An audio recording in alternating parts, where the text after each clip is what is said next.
우리 누가복음 7장, 누가복음 17장 5절로 10절 말씀입니다. 누가복음 17장 5절로 10절 말씀입니다. 자, 누가복음 17장 신약성경 124면 누가복음 17장 5절로 10절 말씀입니다. 자, 우리 한 목소리로 읽습니다. 시작. 사도들이 주께 여짜오되 우리에게 믿음을 더하소서 하니 주께서 이르시되 너희에게 겨자씨 하늘만한 믿음이 있었더라면 이 뽕나무더러 뿌리가 뽑혀 바다에 심기어라 하였을 것이요 그것이 너희에게 순종하였으리라.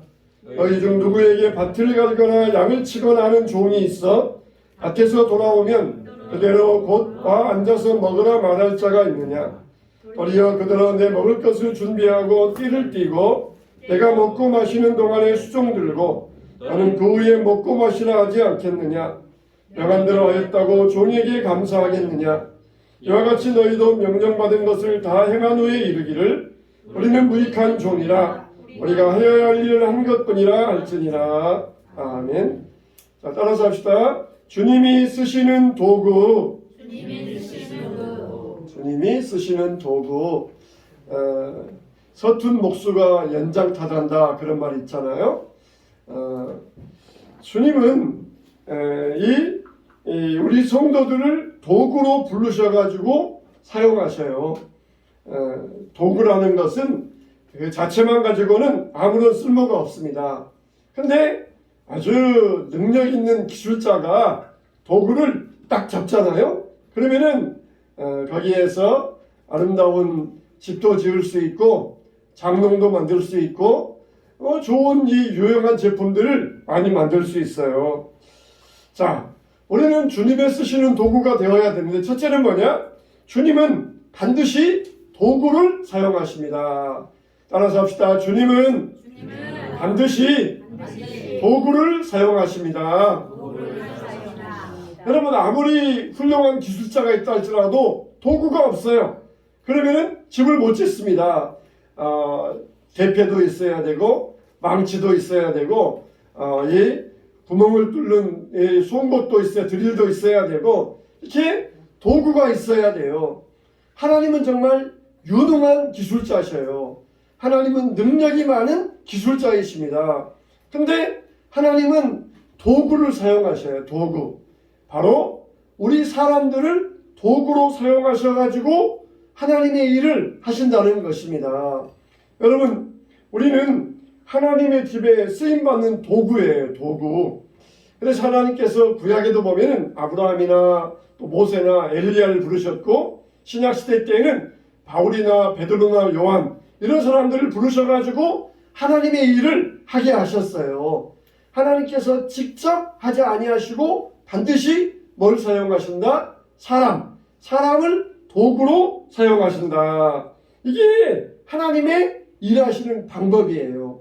그래서 그 시대의 사람들, 그 시대에 필요한 사람들을 딱 부르셔가지고 가장 적당한 곳에 적재적소에 사람들을 배치하여 가지고 사람들을 일하게 하셨어요.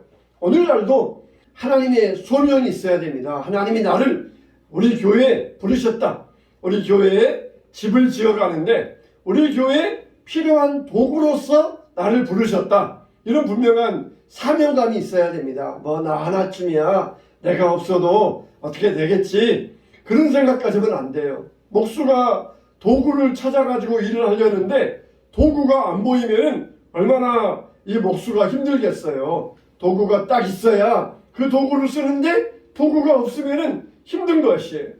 하나님께서도 우리 한수망교회를 하나님의 집으로 세우려고 할 때 반드시 하나님의 필요한 도구로 우리를 사용하신다는 것입니다. 두 번째로 우리는 주님의 손에 붙잡히는 도구가 되어야 돼요. 주님은 도구를 사용하시는데 그 도구들 가운데도 주님께서 잘 쓰시는 도구가 있어요.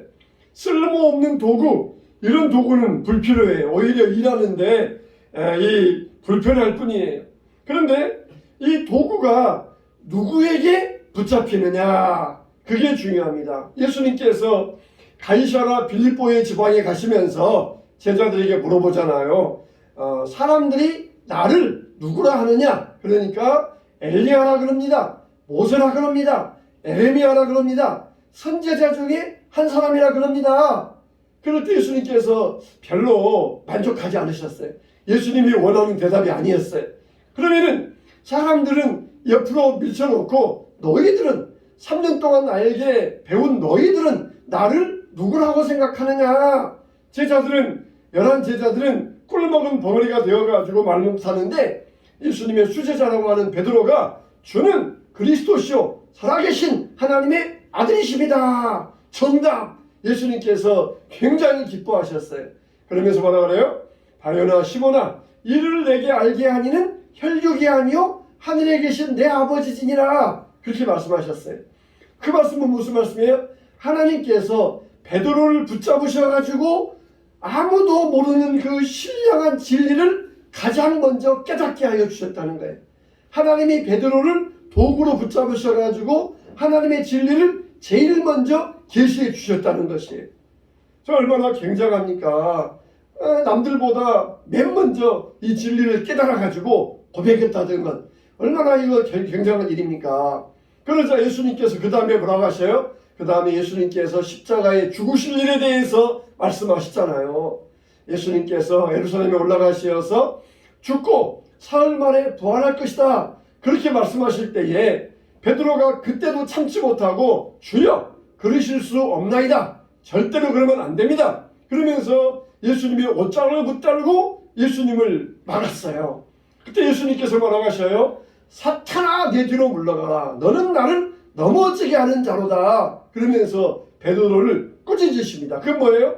너는 지금 사탄에게 붙들려 있구나. 사탄에게 붙들려 가지고 하나님의 일인지 세상 일인지도 구별하지 못하고 내 일을 방해하고 있구나. 사탄에게 붙들려 있는 너는 사탄아 물러가라. 그러면서 꾸짖으셨어요. 아니 금방은 성령에 붙들려 가지고 내가 복이 있다 그러시더니 금방은 이제는 사탄에게 붙들렸다. 사탄아 물러가라. 이게 지금 우리가 정말 베드로는 헷갈릴 정도예요. 그냥 성령에 금방은 붙들려 가지고 성령에 쓰임 받아서 남이 알지 못하는 신령한 진리를 가장 먼저 고백하였는데 이제는 또 사탄에게 붙잡혀 가지고 하나님의 일을 방해하는 자 사탄의 도구가 되고 있어요. 사람들은 얼마든지 그럴 수 있어요. 우리가 주일날 교회 나올 때는 하나님 찬양하면서 하나님 감사해요. 하나님 영광 받으세요. 성령에 붙들려 가지고 찬양하다가 딱 세상에 나아가면은 사탄에 붙들려 가지고 비판하고 싸우고 시기하고 질투하고 모살 꾸미고 그러다가 또 이렇게 주일날 와가지고는 또 성령에 붙들리고 그럴 수 있다는 것이에요. 그럴 수 있다는 것이에요. 내가 마음을 확정하지 못하면은 성령께 붙들렸다가 또 이게 성령의 손에서 놓여나가지고 사탄에게 붙들렸다가 다시 성령이 뺏어 오셔가지고 성령에 붙들렸다가 또 월요일 되면은 사탄에게 붙들렸다가 이렇게 왔다 갔다 할 수 있다는 거예요. 결국은 마지막에 성령에 붙들려가지고 죽으면 좋은데 마지막에 사탄에 붙들려가지고 지옥 가면은 얼마나 억울하겠어요. 얼마나 억울하겠어요. 마지막 순간에 어디에 있느냐가 중요하잖아요. 그래서 십자가의 양편 강도도 처음에는 막 예수님 욕하다가 우편 강도는 나중에 맨 마지막에 회개하고 아 정말 저분은 정말 하나님의 아들이구나. 훌륭하신 분이구나. 내가 저분을 욕했던 것 내가 회개한다. 주님 당신의 나라에 임할 때 날 기억하소서. 그러면서 예수님께 회개하고 천국 갔잖아요. 마지막 누구에게 붙들리느냐 중요한데 왔다 갔다 하다가 마지막에 그냥 사탄에 붙들려가지고 지옥 가면은 얼마나 억울하고 얼마나 피눈물 나겠어요. 우리는 마음 딱 정해야 돼. 나는 성령에 붙들려 살겠다. 성령에 붙들린 사람으로서 성령의 쓰임 받겠다. 이런 확신을 가져야 돼요. 여러분 유명한 작가들이 볼펜을 가지고 글씨를 써가지고 소설을 발표하고 유명한 작품들을 발표하잖아요. 톨스토이가 부활이라고 하는 소설 쓸 때에 펜을 잡아가지고 글씨를 써서 부활이라고 하는 유명한 고전적인 작품을 만들었어요. 그러면은 톨스토이가 아마 지금으로 하면은 1,000원짜리 모나미 볼펜, 아마 그런 것 같은 볼펜으로, 이 펜으로 잉크를 찍어가지고 글씨를, 원고지를 써가지고 소설을 썼을 것이에요.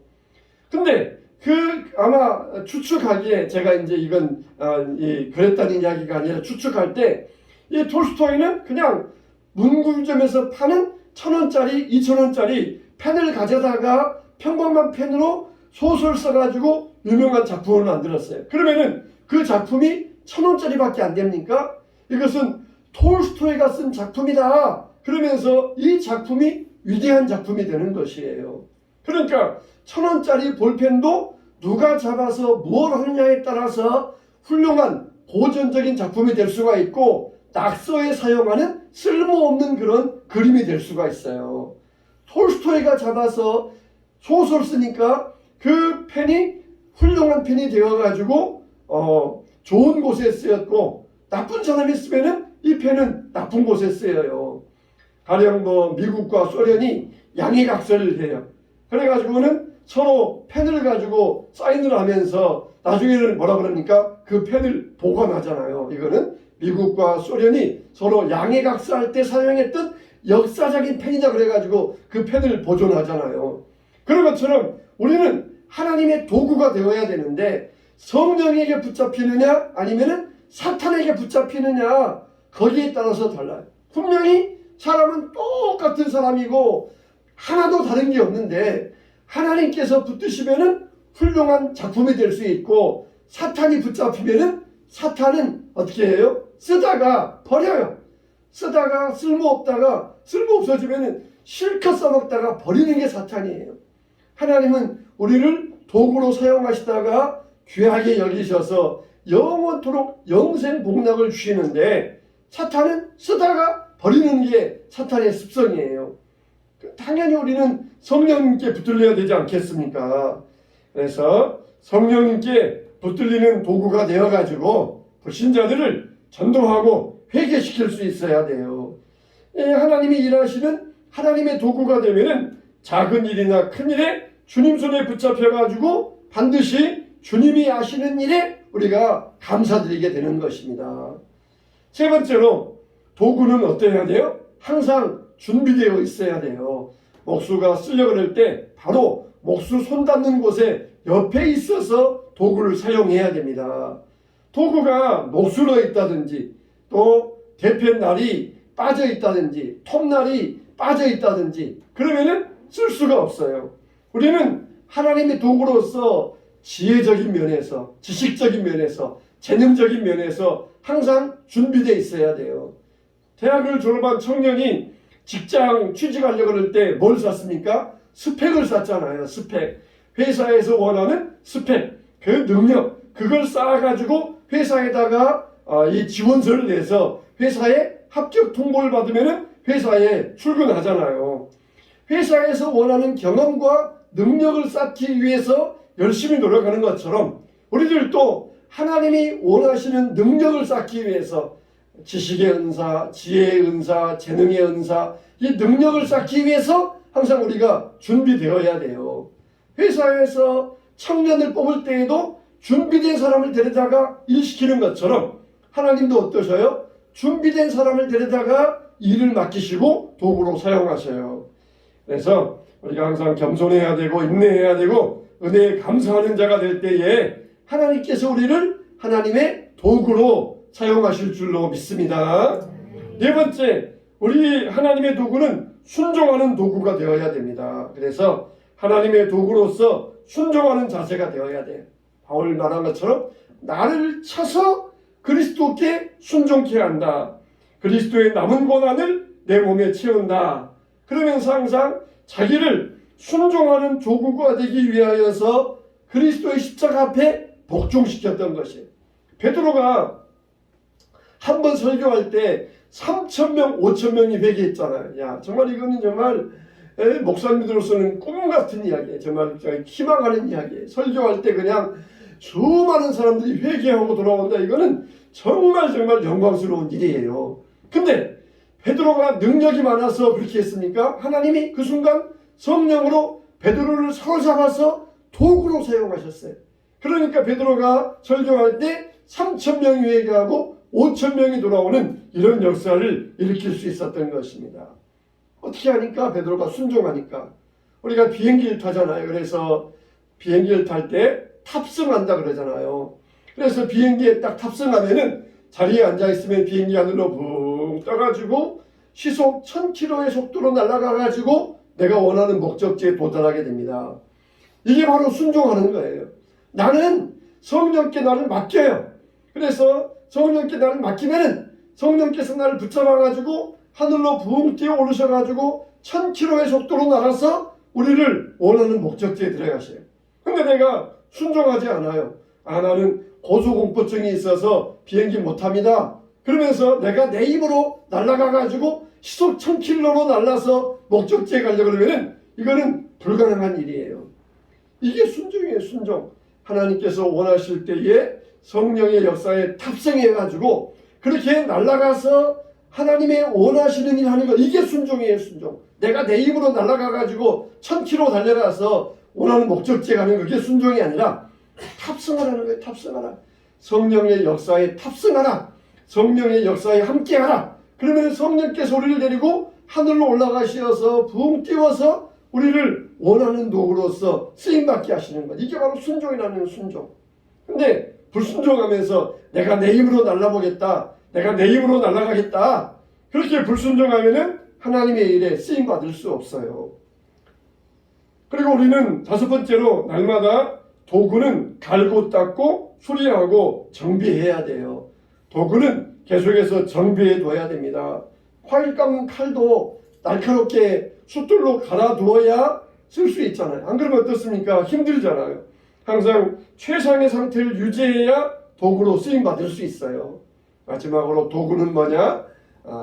보상이나 어떤 공로나 명예를 바라지 않는 게 그게 도구예요. 우리가 오늘 읽었던 10절 말씀 보니까 주인이 종에게 그런 말 하잖아요. 밖에 나가면서 나갔다 올 테니까 집 잘 정리해 놓고 잘 지키고 있어라. 그래가지고는 주인이 밤늦게 돌아와요. 이 종은 저녁밥도 못 먹고 주인이 언제 오시나, 오시면은 빨리 문 열어드리려고 문 앞에 앉아가지고 주인을 기다리는데 주인은 밖에 나가가지고 저녁 늦게 들어오면서 종에게 야, 밥 가져와라. 나 밥 못 먹었으니까 밥 가져와라. 종은 하루 종일 집에 있으면서 집 지키다가 주인이 오니까 자기는 먹지도 못했는데 주인에게 먼저 밥 차려주고 그 다음에 주인이 식사 마친 다음에 그 다음에서 자기는 밥을 먹게 되었다는 것이에요. 그랬다 그래서 주인이 종을 칭찬하겠느냐? 종은 뭐라 그래요? 나는 내가 당연히 해야 할 일을 한 것뿐입니다. 나는 무익한 종입니다. 그렇게 하는 게 올바른 종의 태도라는 것이에요. 올바른 종의 태도라는 것이에요. 이렇게 자기가 할 일을 다 한 다음에 우리는 무익한 종입니다. 우리가 해야 할 일 한 것뿐입니다. 그게 진짜 좋은 종이라는 것이에요. 그래서 예수님이 그런 본을 보여주셨잖아요. 세상에 오셔가지고 종으로서 희생하셨어요.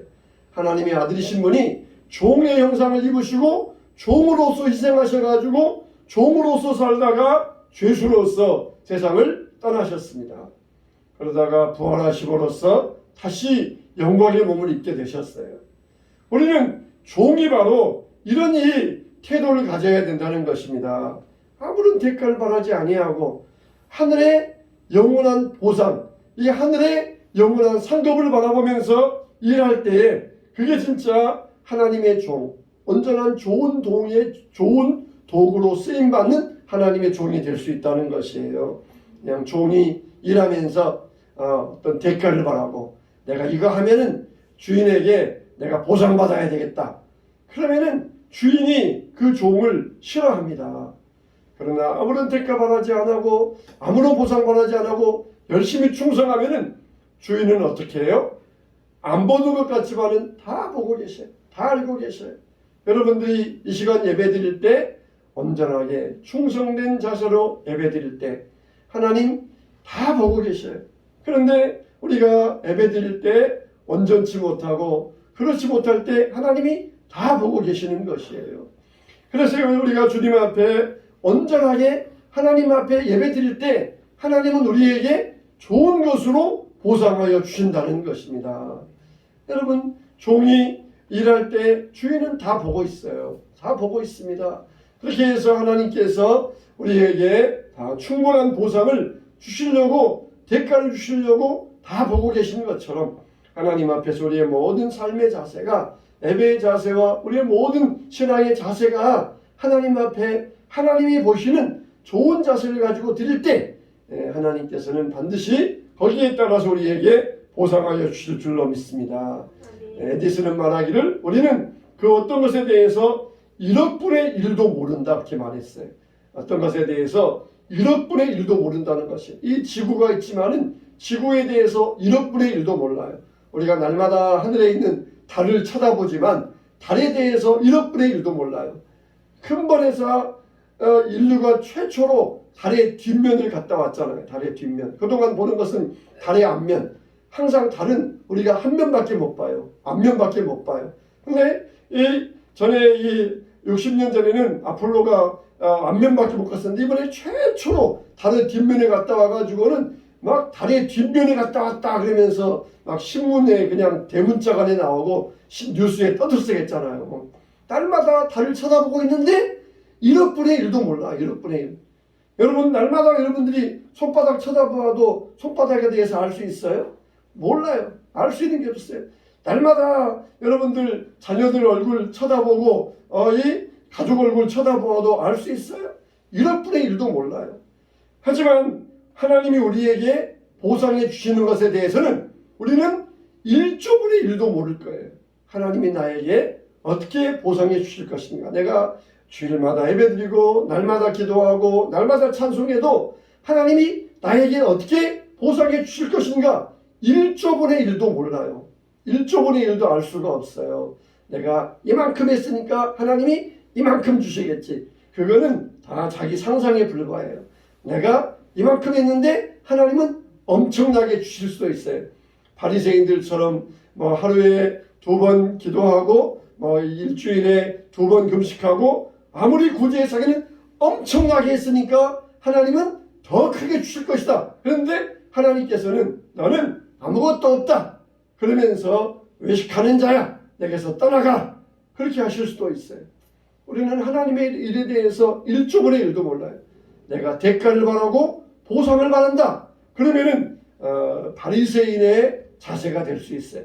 그러나 정말 충성된 종은 아무런 대가, 아무런 보상도 바라지 아니하고 나는 그저 무익한 종입니다. 다 주인의 처분에 달려 있습니다. 주인님이 나에게 해주시는 대로 받겠습니다. 그럴 때에 하나님께서는 기뻐하시면서 엄청난 것으로 보상해 주실 줄로 믿습니다. 이 땅을 살아가면서 주님의 손에 붙들려서 주님의 손에 쓰임받는 도구로서 하나님의 사명의식을 가지고 일하는 여러분 되시기를 주님의 이름으로 축원합니다. 축원합니다.